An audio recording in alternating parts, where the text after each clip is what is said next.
welcome back for another episode of MFA Writers.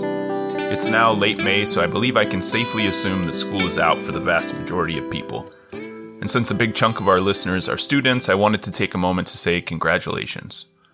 Whether you have just graduated from an MFA program or an undergraduate program, or just finished a school year somewhere in between the two, you deserve a pat on the back for getting through another academic term. So again, congratulations. I hope you all have a great summer of rest, relaxation, reading, and writing. You can find MFA Writers on Instagram and Twitter, as well as mfawriters.com. We love to hear from listeners, so feel free to shoot us a direct message on one of those platforms or an email at mfawriterspodcast@gmail.com.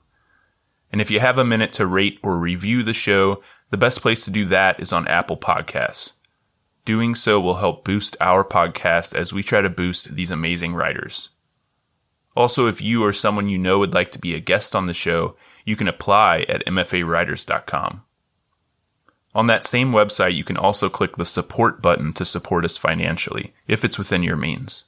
Or you can do so by going directly to buymeacoffee.com/mfawriters. Finally, as always, thank you for listening, and we hope you enjoyed the episode.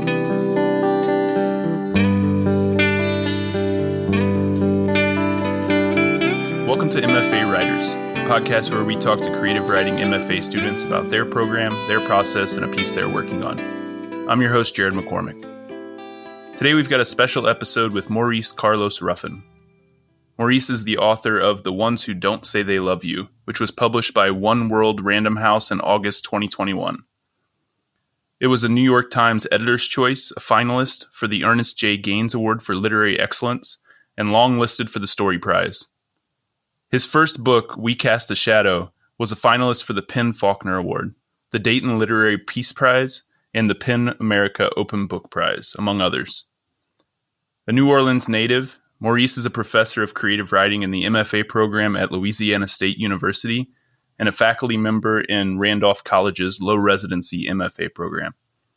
Today he's going to read a short story from his collection titled Mercury Forges. Hello, and thank you for having me, Jared. So this is Mercury Forges. I say sometimes that we plan stories for a long time before we write them, and sometimes the stories come from a spark. Mercury Forges is the name of a man I met around maybe 2008 or so, and that's all I had of his life, his name, and it sparked this story. So this is Mercury Forges. My job was to make sure Mercury Forges didn't escape.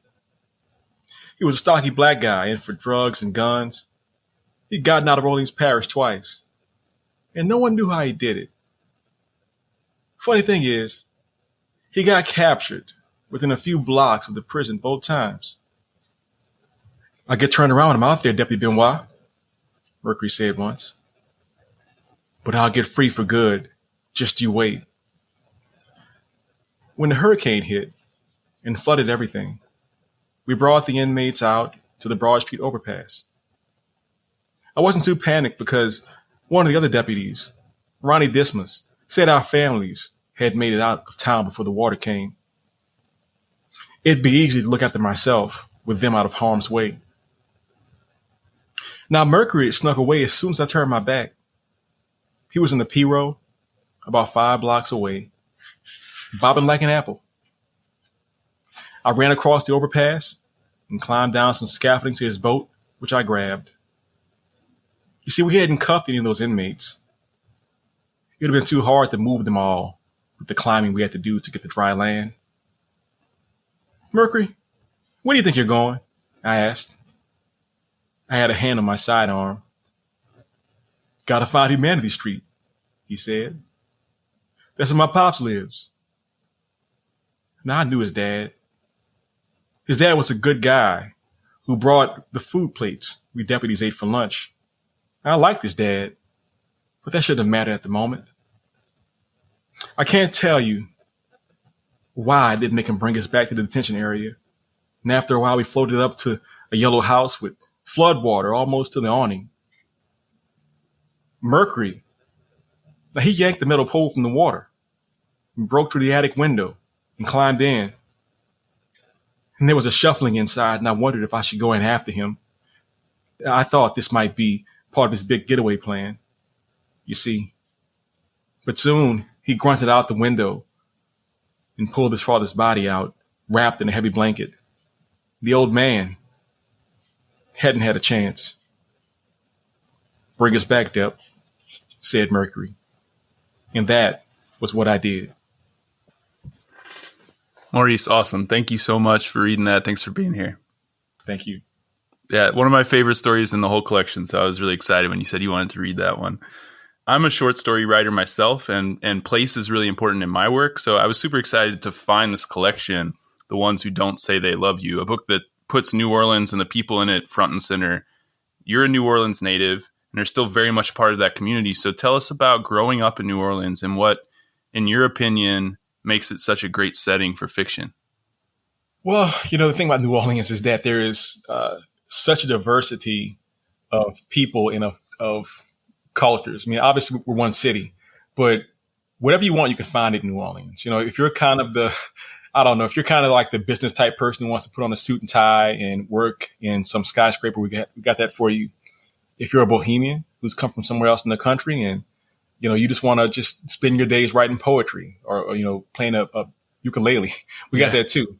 And we have this rich history of musicianship and of costume making, of storytelling. For me, my city is majority Black. It has been since its founding. And I can look around, I can see how the work of my ancestors has made the city what it is today. People always come down and they always say, it's so unique. And a lot of that comes from that Haitian culture, that Western African culture. It survives today in the food, like the jambalaya and the red beans and rice and the other food we have. It survives in our music, whether it's the bounce music that you might hear from like a Big Frida, and it survives in our writing, where you hear our voices and you hear our storytelling modes. I've been thinking a lot recently about this quote from Flannery O'Connor, who said, "You can choose what you write, but you can't choose what you make live." And what you do really well in this book is make New Orleans and the people in it live. So have you always known that this was fertile territory for your writing, or was that something you had to figure out along the way? I did not. New Orleans is a very small town, even though I don't think people think of it that way. We're not sprawling like Los Angeles. We're not 9 million people like New York. We're barely 500,000, if. And so I think, like a lot of young people from small towns, my plan was always to move, go somewhere else. And I had dabbled with the idea as a young man of getting into film and television or getting into maybe making comic books, whatever it was. I'd be in New York or in California. Right.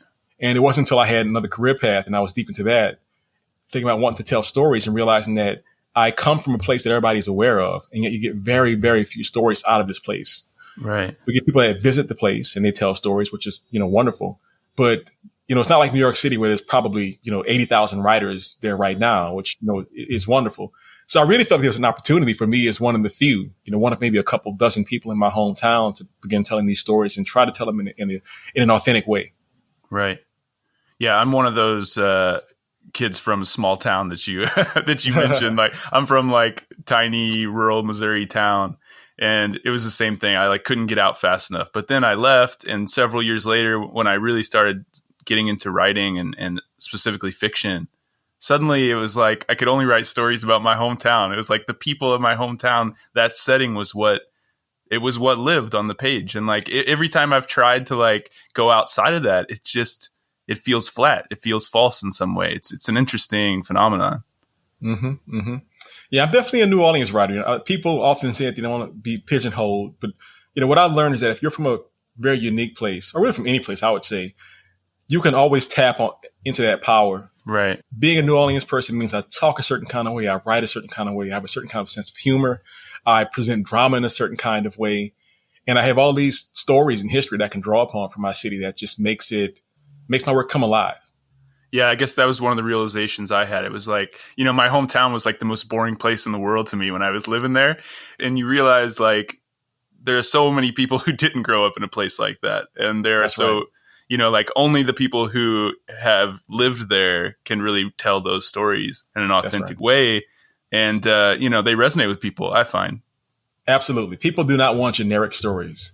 They want, as my mentor, John Bigonay would say, he said, people want news of the world told with confidence, like you know what you're talking about. Right. And so I could write, Wisconsin stories. I could write Montana stories, but will they be as sharp or as definite as my New Orleans stories? Probably not. Yeah. One of the funny things I realized when I was trying to write stories outside of the setting that I knew really well was that it felt like fiction. I would read it and I was like, this is fiction, right? And then some of the stories I would read that were set in my hometown that for the most part, 99.9% are completely fictional, but they didn't feel fictional. They felt real. What's your hometown, Jared? Montgomery City, Missouri. Population 3,000. Wow. Center of the country. Yeah, center of a cornfield. but I love it. I love it. It's a great place with good people, and it's interesting. It's an interesting place. So, what do you think are the keys to writing about place? I think when it comes down to it, you have to come to. I don't want to say it's neutrality. It's not quite it, but I just think that at any given time in a writer's life, you're going to love where you're from, or maybe hate where you're from. Sometimes at the same time. I think that for me, what I've had to do is I've had to go through. So, for example, I was very lucky. I think a lot of people who are from, marginalized backgrounds often get the sort of mainstream take on the place they're from. So I went to a school that was, maybe 99% African-American. And it was kind of a radical school. And they made it a point to teach us history. And it would teach not only like national African-American history or world African history, but they'd also teach like New Orleans African-American history. So I learned about these people who were literally, at that time, this 25 years before, marching the streets of my town during civil rights. So I had that sort of pride from that. And then there were the things I figured out in my 20s when I went into the sort of working world of New Orleans as a business person. And that was a very dark time in a lot of ways. And that was like a sort of negative view of my city for me.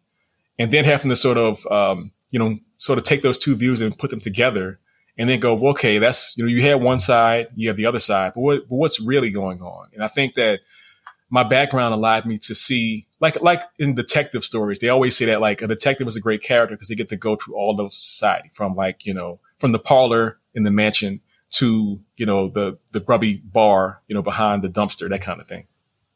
Well, so you and I, we met at AWP recently, which if anyone listening doesn't know, it's the Association of Writers and Writing Programs annual conference. And I attended a panel you were on the linked story collection, which was probably my favorite panel of the weekend. And during it, you talked about how your intention with this collection was to try to write a story about every person you could imagine in New Orleans, so that after reading the book, readers would feel like they knew the place, like they'd been there. I'm curious to hear about your process a bit. I mean, I thought it was interesting before you read this story, Mercury Forges, to hear that you actually knew someone with this name, and that was the spark for it. So is that the way it usually works? Or, I guess what I want to know is how you come up with story ideas and character ideas for this book. Well, my short story journey at this point is probably almost 20 years old, if not more than that. I started out sort of writing freehand, I want to make a story. I read some interesting stories by authors that I respect. I read them in anthologies and want to try my own versions of those stories. Went to grad school at the University of New Orleans. And of course, in that process, you're making 3 stories per semester, if not more. So I did that for a while. And then after that, I began to make stories just for myself. And I got to a place where I realized, these really are about the place that I'm from. And I've never really seen the place that I'm from presented like this at all, even by New Orleans writers or by writers who had been to New Orleans and written from their memories of New Orleans. So maybe I was like halfway into making this collection, which was a 10-year process, maybe 80% of the way into it, really, when I said, okay, I've gotten so far. What have I not done? So I literally just went almost demographically. I've done children, I've done teenagers. I've done, men of a certain stripe. I've done, ladies of a certain stripe. What have I not done yet? And so, for example, some of the last stories written, there's a novelette, which is the last story in there, which is about a middle-aged Black woman. I'd never seen a middle-aged Black lady as the head of a story out of New Orleans in my entire life. So I gave her that story. There was a story I've been writing for a while, and I kind of put it down and almost forgotten about it, which becomes a story about, it's called Rhinoceros, which is about a non-binary teenager and that person's best friend who's a trans young woman. I'm like, okay, they should have their own place too. You can give them some space. So between that and the other story that I mentioned before I let go, and also a story called Cesara Pittman, which is set in 1866. And it's this idea of like, I want to sort of show some of the foundations for my character's fierceness, which represents the sort of attitude of most people I know in my town. Okay, so after you have that seed for a story, you have a character, and you want to write the story. Are you the kind of writer who kind of just goes in and like figures it out along the way, who like, harnesses that kind of Donald Barthelme idea of like not knowing? Or are you someone who likes to plot something out and know what it's about before you sit down and write? This is going to sound weird. I think it's an unanswerable question. I think that people who consider themselves to be, quote unquote, literary writers, like not genre and not commercial, I think the vast majority of us write by sort of spirit and through insight and through intuition. But I do think that a lot of us at a certain point, myself included, you will kind of look at what you're writing and kind of go, well, what should happen next? Or what might happen next? And I'll do like for me, what happens most naturally is I will find the character's voice and I will just start to ask them what happened next.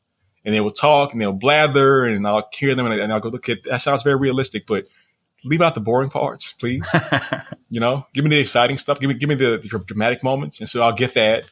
And then maybe about midway into the process, if I haven't gotten through a quick draft, I will sit down and like do a little, I call it my 4-part like story arc generator. So I'll go, have I gotten through part 1 of the arc yet? Yes. Have I gotten through part 2 of the arc yet? Yes, I have. Part 3 is very specific in my mind. Usually I haven't figured that out yet. And so I'll go back and try and figure out how to make that work. And then I'll wrap it up. So so once I have those sort of 4 parts, I can make a full first draft and then go back and begin to make it a real tight story. Yeah. So, I mean, what I'm hearing, at least partially, is like a separation of the kind of drafting and the revision, right? Like you mentioned going in and asking the characters what they want to happen next in the story, but then you're coming back later with more of that editor's view of it, you think? That's exactly right. I never really want to edit up front. I mean, but what I'm really trying to do at the initial part is to make sure I'm going in the right direction. I'm just trying to make sure that this character's voice feels real to me and that the story that they're starting to tell is interesting to me. And if either one of those 2 answers is not the right answer, I'm just going to stop. I'll put those pages aside and go to the next thing that's on my plate, so to speak. And then later in the process, revision probably is my favorite part, because with revision, what happens is you're on solid ground. You have all the elements, and then you can really surprise yourself. It's the same way that you have to really train on an instrument to be really good at it. I can play like basic chords on the guitar, but it takes, a decade or so to like be able to improvise and create amazing, runs on a guitar, for example. So the same thing in the stories. I have to make sure that there's a good foundation. I understand the character. And now we go through and figure out what are the surprising bits and pieces of it. I talk to a lot of, emerging writers, young writers who say that they don't revise. They don't like revising. They write a draft and then they feel like it's good, it's done, they're ready to go.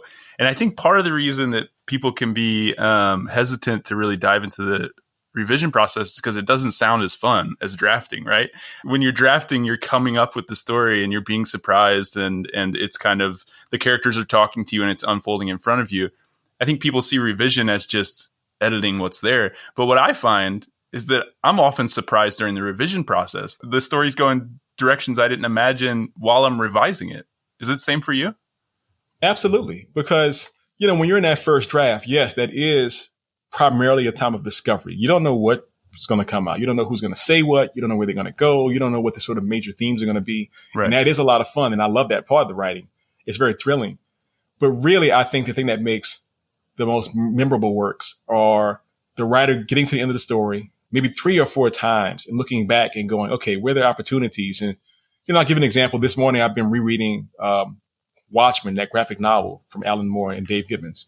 And I probably first read it maybe 18 years ago. I really liked it a lot. And I recognized that they were doing things in the text and on the page that are just showing me that they were paying a lot of attention. So just a quick example. I read a sequence this morning where there's the character, Dr. Manhattan, and his girlfriend, Janie. And Janie gets mad at him because he sort of throws a glance at somebody else in the room, some young lady. And so this is like way on page like 150. This happens, right? And she's like, it's not appropriate. She's not even like, 18 years old. We should get out of here. I'm like, wait, I've seen this before. Flip back to like page 30. And that same thing is happening from a different point of view. It's from the point of view of the guy known as Night Owl. And in that version of it, all you just see is like Dr. Manhattan just kind of looking weird. And then the lady says, let's get out of here. But you don't know why they said that. And so you have to know what happens later to go back and make the earlier part better. Right. And that's something that Toni Morrison talked about. She was known to write, I think, 17 drafts every book she ever made. And that's why you can just see the links, on every single page, you can tell she went back and made sure that there was connected to something else happening either before that or after that. It gives this sort of rich, almost spiritual quality to it. All right. Well, I also want to talk a bit about your writing journey. I mean, you're a great writer. You've released 2 very successful books. You have another one titled The American Daughters on the way. You've won lots of prizes and awards. You teach at not 1, but 2 MFA programs. So in a lot of ways, you're living the dream of many of our listeners. But I don't think success in this business comes easy to anyone. And you've kind of alluded already to some of your earlier struggles. So I remember in the panel, for instance, you mentioned that you dealt with a lot of rejection earlier in your career. What were those early writing years like? And did you ever doubt that you would make it to where you are today? I think that from a sort of classical standpoint and a sort of psychological standpoint, to get any place, you have to make sacrifices. And so in the early part of my writing life, I was somebody who, like most writers, I didn't call myself a writer through that first decade, probably. This is like the early 2000s. I didn't imagine that there was a writing life out there for me. I was writing stories that I could never quite finish them. They didn't really feel like stories. They just felt like vignettes at the best version of themselves. I was a practicing corporate lawyer, and that felt very unsatisfying, but it was very enriching. The money was great. And I got to a place where, amidst all these rejections, hundreds of rejections over like a 7-year period, thinking, well, I can keep being a lawyer, making great money. People in my community like look at me and go, that's a respectable guy. He's doing a great job, but I'm not having a good time. Or I can leave this almost easy life and I could begin to really focus fully on the writing, even though I've had very little success up to that point. And just, my gut said, go for it, because just see what comes out of it. And so in that process, I went back to school. I kept trying to publish stories. I found mentors and peers who supported me at every step of the process. And I got to a place where I would write a story and I would go, that's actually a story. I think this is actually a story. My goodness. And around that time, I said, all right, this is the thing, Maurice. You got about 5 years. You've been like almost like zero for like 299 submissions. It wasn't looking good. You're going to publish some stories the next 5 years, or you're going to stop writing. And that last bit of pressure, I think, is what put me over the line, I think, wow, in a lot of ways. Yeah. Well, one of the things I really love about this collection is the varying length of the stories in it. Some are what you might call a typical short story length, around 15, 20 pages, but most are shorter, anywhere from 2 to 10 pages. And at AWP, you said you used to write much longer stories. So what made you start writing shorter? I think that it was a simple process of evolution. That old saying, if what you're doing is not working, but you keep doing it, then that's the sign of insanity. Right. The stories that I was writing early in my MFA program when I was a student were stories that were about 25 pages. And I was having fun writing them, and they were starting to seem like real stories. There was a lot of characterization. There were story arcs and narrative arcs and yada, yada, yada. And yet not publishing really anything. And it was after the program where I began to tell myself, okay, so what are the different elements of your stories that you can change in a way that makes sense to you as the writer that you'll be proud of? And so one of the choices I made was going shorter. I went from writing, say, an average 25 pages per story to about 8, 9, 10 pages per story. Now I made some changes to like the voice and the pace and also like the level of conflict in the stories. But I do think on some level, probably the length was about half of that success. And it was also a strange return to form because earlier, before I started grad school, I was writing a lot of flash pieces to train myself on how to tell stories quickly. And so that sort of combination of being able to get the speed of flash and the density of long stories in this sort of mid-sized story between, say, 4 pages and 9 pages became my bread and butter as a short story writer. You said that half of your success might be because you went shorter. Why do you think that is? Is that just a publishing thing? Like, is that what publishers are looking for? I mean, I think it's one of those things that there are a lot of answers to that question. One of the simplest answers is, print journals have dominated throughout literary history, and there are still so many great ones out there to this day that I myself have been in. But, if you're an unknown writer and you send in a 40-page story, the reader is going to go, like, this is some unpaid volunteer is going to go, do I feel like reading 40 pages right now? Right. That's the very first thing in their mind, right? Yeah. And then they're going to go, oh, this is actually a pretty good story, if it's pretty good. And then they'll pass along to the next person in line, the second reader, who's going to have the same question. A 40-page story, my goodness. What is this guy thinking of? And then if both of them like it, then it goes to the editor, the fiction editor. And that person will have the same question. 40 pages? No. Who is this? Alice Munro? She can do 45-page stories. Maybe Toni Morrison, but not this unknown Maurice Ruffin guy. Yeah. So that was part of it. But then also, forcing myself to really move quickly in almost that genre kind of way, like what people do in, say, detective stories or mysteries or thrillers or what have you. It really forced me to consider what was important in the story. And so even though I love to have a good page worth of setting description, this is the building, this is the interior, this is the history of it, yada, yada, yada, just sort of throwing the reader into the middle of the ocean or like the middle of the lake, so to speak, and let them swim out of it. That really created a lot of internal tension that made the stories have their own rhythm and speed. When I was in my MFA program, I did a practicum with New Letters magazine. And so I was reading through the slush pile, and I learned a ton from that experience. I always recommend it to MFA students. If you can work for a literary journal, do it, because I learned so much. But one of the most interesting things I learned was just how I responded to the submissions. Like you're saying, when a 40-page story comes through, I was like, oh my God, I still have 80 more of these I have to read. Like, am I really going to commit to this? And then when a story came through that was 6 or 7 pages, I was like, oh, I have time to read through this whole thing, right? So I mentioned that you're teaching at 2 MFA programs, the full residency program at LSU and the low residency program at Randolph College. Is that something you recommend to your students as well, to go read for a literary journal? 100%. I was actually offered the position of editor-in-chief at UNO's literary magazine, Bayou. And in some weird way, it was like a dream come true, because when I was a student at UNO in undergrad, I had submitted to the undergrad magazine and been rejected. So it was like a full circle moment. Now you're good enough to be the boss of the entire thing, and the real magazine, And so like my hubris was like, well, you got to say yes. You have to say yes, Maurice. But I was still working full time as an attorney at that time and going to school full time. And so I asked myself, why are you really here? And I'm here to write stories. And so I turned that down, but I did accept, a reader's position. Send me some stories, I'll read them. Right. And even though I only did it like once or twice, I learned so much so fast. I get like a stack of 20 stories, and I would just immediately go on the first page. Oh, this was not going to work out. And I would read to the end, and I would go, yeah, you knew on the first page it wasn't going to work out. And so definitely that experience, it just upped my ability to read what makes the story successful so much more than it was before that. Which helps with your own writing, right? When you're going back and reading that first draft of your story, you're like, oh, this isn't working already, I can tell. Absolutely. 100%. So let's talk a little bit about teaching. How long have you been teaching? Is that something that you imagined yourself doing? I officially started teaching, I guess the month my novel came out. So January 2019. Okay. I come from a family that has some history of teachers. My grandmother taught English in high school English and special education as well.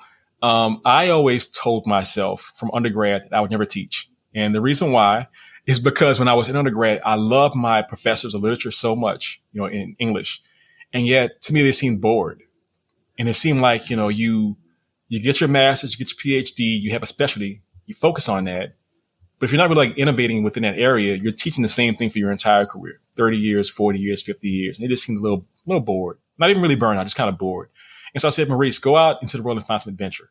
And so I avoided teaching. And I remember about 2014, I was considering leaving law and going into teaching.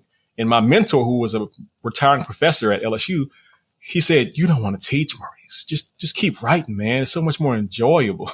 And I was like, seriously, you're saying that? He was 35 years into teaching at that point.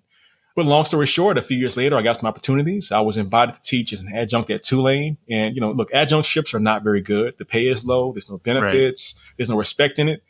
But like with the writing, when I was already being rejected earlier, I was saying, if I can be rejected and still love writing, I'm a writer. If I can go teach for, gift certificates, basically, and want to keep on teaching, that's a lesson to myself. So I taught for a semester, had a very good experience.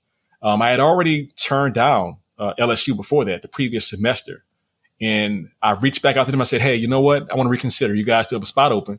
And, applied competitively against other people, won that competition, began teaching immediately. And in fact, even when that was happening, I also got on with, I think, Randolph the following year, so 2020. And so in both situations, I've grown a lot and I've learned a lot. And I've really enjoyed working with new writers. All right. So stop me if I'm wrong, but I have a feeling you may not be the typical professor one might imagine in an MFA program. And hopefully I'm not going to get you in trouble for this. But at one point during your panel at AWP, you mentioned how you had encouraged your students to get arrested while they were in Seattle for the conference. So how do you see yourself as a teacher? Like, what do you think the role of a creative writing professor should be? Yes, I did say that, and I stand by it. Now, I didn't say, for what to get arrested. I mean, you want to get arrested protesting for trans rights or something positive? Go ahead and do it. Yeah. But look, the idea being, my role as a professor is, to cater to the students' best writing voice. What are they trying to accomplish? I want to know what their story is to them and help bring that out. But also on another level, I just think that sometimes what happens is that people, if we're too conservative, small c conservative, if we're like too quiet and we just like sit in our apartments or our dorms and just, read poetry by Sylvia Plath and we're kind of sad and that kind of thing. Well, yes, that's a great way to experience art. But writing is about understanding human nature and understanding human history and understanding the world at large. You must be amongst people and frankly, experiencing ups and downs, I think, to be able to encapsulate that. And so I'm trying to encourage my students to see writing as a small part of their life. Obviously, you're going to be producing the short stories and the novels and the essays and what have you. But look, fall in love with somebody. Take the wrong job for a period of time. Travel to a country that you had considered traveling to. Watch or read news from the side of the spectrum that you're not on and see how that is. Right. And that way you can incorporate those things to your work itself. And so in my classes, there's always music. There's always like video clips. There's always a lot of joking around and, weird diagrams on the blackboard. We have a great time because I think that the page itself can be very stultifying, and therefore the experience of teaching the page should be very exciting. Okay, so like that idea of like needing to be around other people, do you think the MFA experience can be a good thing in that regard, being around other people, getting to know other people? Or do you think it can be a bit of a detriment to get into that writing bubble where in my experience, all we talked about was writing in the MFA program while we were there? No, I don't want to be hypocritical by it. I mean, look, when I went back to school as a 33-year-old man to get my MFA, the greatest thing about that was like on a Monday night after our fiction workshop, going down to one of the local bars and just talking for the next 2 or 3 hours about, this story or that movie or about, yada, yada, yada. But that being said, I think that the writer has to work to not, how to say this? I'm sure I'm not the first person to ever say this. The writer is an outsider. And so it's this idea that if people around you are all doing the exact same thing, you should not be doing what they're doing. And so when I was in grad school, for example, I did notice that a lot of people spend a lot of time at the bar just hanging out. And then I'd see them in class like the next week and it was time for their story to be turned. I'd say, how'd the story go?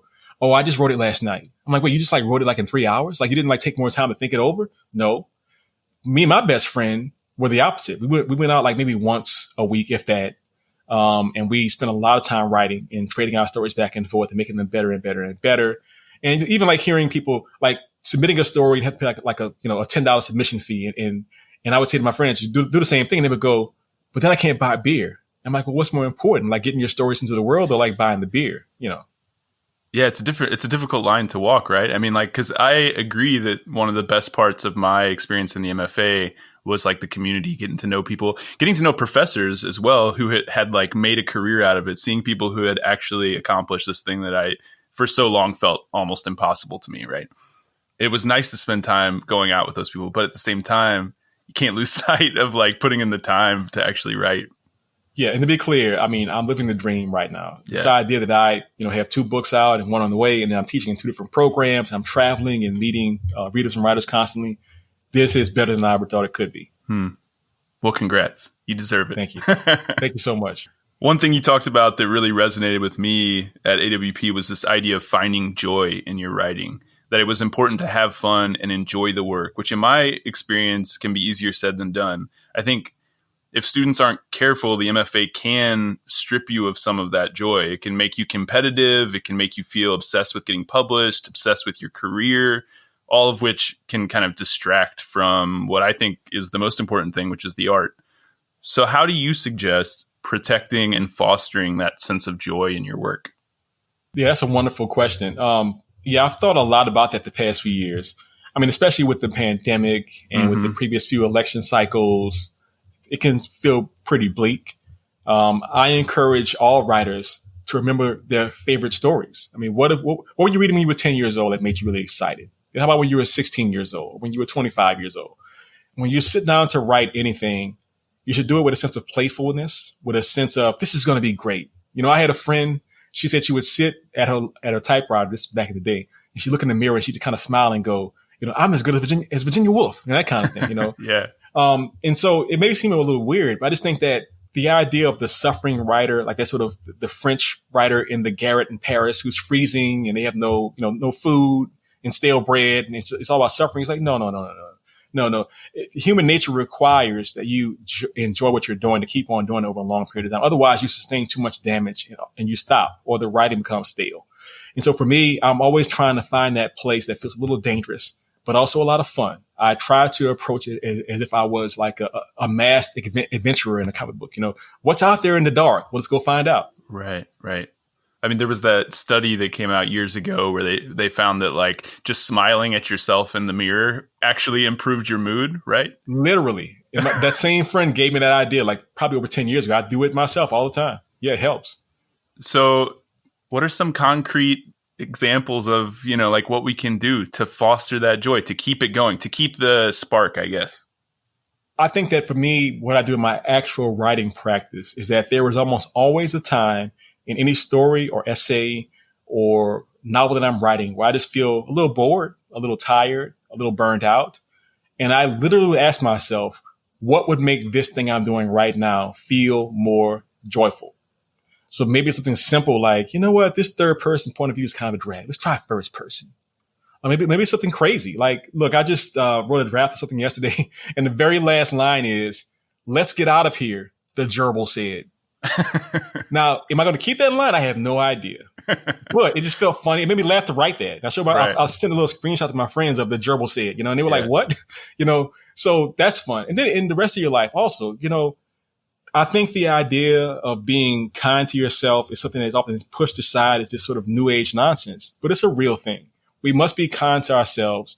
We must do things that make ourselves feel happy to be alive in this human life. And so for me personally, it's things like watching good movies, whether it be, some big modern drama or some classic from, Italy or Japan, or watching a black and white movie, or watching some anime, or reading a graphic novel. I'm always trying to find things that makes my brain feel happy. And so, cooking for myself and my friends, those kind of things. So it's just keep reaching out. Obviously, life is hard, but guess what? It has been ever thus. I'm sure that there was somebody in a cave, 80,000 years ago saying the exact same thing. And yet we, as a species, are very good at being able to push back through our creations against that darkness. We made life for crying out loud. Well, I'm tempted to just end it right there, but I do have one more question that I want to ask you that I ask faculty members when they come on the show, which is, what, in your opinion, makes someone a successful MFA student, and what pitfalls should our listeners try to avoid? Yeah, I think that the most important thing a person should bring into MFA in an abstract sense is a willingness to be broken down. And what I mean by that is that I'm somebody who now, I'm arguably overeducated. I have a BA in English, a minor in sociology, a JD in law, MFA in creative writing.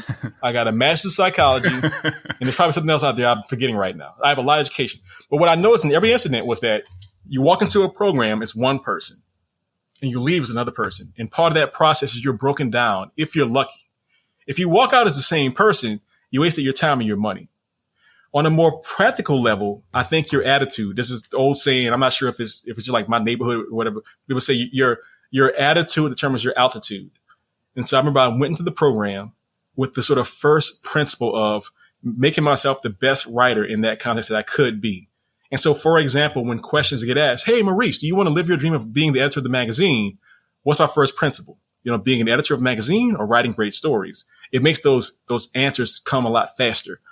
And then lastly, I would just say that if you know why you're there, and if you're willing to break yourself down, let them break you down a little bit, you're open. And when you're open, anything is possible.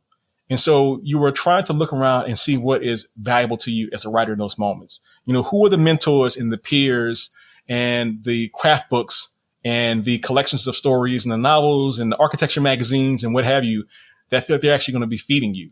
And so I had people in my program who I thought were better writers than me, and yet they were so distracted. Maybe they were depressed clinically. Maybe they just had the wrong attitude. They just felt like it was their job to feel like they shouldn't be enjoying it too much. Maybe they didn't want to feel competitive. Maybe it was the idea of, well, if I'm too competitive, that's not what art is about. And therefore I should always be laying back from like submitting work and submitting to contests and, traveling and applying for awards, that kind of thing. But again, it is hard. And if you are willing to sort of put yourself out there and try really hard, people begin to respond positively. In my 5-year plan I mentioned earlier, I began to get publications. I began to win prizes. I began to have people, seeking my advice. And I go, if people are looking for your advice, then you're probably doing something well. You're doing the right thing for yourself. And it all felt good. That was the bottom line. The stories felt good. I was proud of my stories. I felt good about my newest ideas and trying to get into them and make them actual, narratives. And so as a student, your job is, to be almost trite, keep your chin up, stay open, be moving forward at all times, be willing to embrace new experiences, and above all, have a good time. But not just drinking beer, have a good time, writing the stories and talking to your colleagues and challenging yourself to go beyond your current skill set. Well, Maurice, I knew this was going to be an awesome conversation, and it was. I really appreciate it. I feel like I want listeners to know I came up to you after your panel at AWP, and I got about 2 sentences into my pitch to get you to come on the show, and you said, "Say no more, I'll do it." And I really appreciate that. I appreciate you just taking the time to talk to someone who's still trying to figure it out. And I know that all of our listeners who are still trying to figure it out are going to have a lot of great advice from this episode. So thank you so much. Jared, it's been a pleasure talking to you. Thanks for reaching out. This is a great show. Thanks so much.